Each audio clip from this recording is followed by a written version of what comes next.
ایسے میں بوڑھے مراد صاحب کے لیے نوکری کرنا بہت ہی مشکل تھا۔ 55 سال کی عمر میں بہت سی بیماریوں میں مبتلا ہو چکے تھے، لیکن گھر گھر سکتی چلانے کے لیے انہیں نوکری کرنی پڑتی تھی۔ پھر 3 نوجوان بیٹیوں کا ساتھ تھا جن کے رشتوں کے لیے بے حد پریشان تھے۔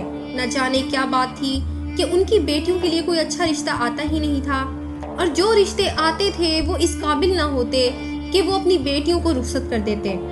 1-2 اچھے رشتے بھی آئے تھے، لیکن اسے ان کی بیٹیوں نے ٹھکرا دیا۔ ان کی بیٹیاں نہ صرف جوان تھیں بلکہ بہت ہی منہ پھٹ اور منہ زور تھیں۔ وہ اپنے باپ کے منہ پر بھی صاف جواب دینے سے باز نہیں آتی تھیں۔ اب بھی مراد صاحب دفتر سے لوٹتے وقت بہت ہی زیادہ پریشان تھے۔ ان کے ہاتھ میں شادی کا کارڈ تھا۔ ان کے دفتر کے ایک دوست نے انہیں اپنی بیٹی کی شادی پر دعوت دے کر بلایا تھا، اور ان کے دماغ میں یہی سوچ چل رہی تھی کہ ان کی زندگی میں یہ دن کب آئے گا۔ کوئی بیٹا تو تھا نہیں، 3 بیٹیوں کی ذمہ داری تھی۔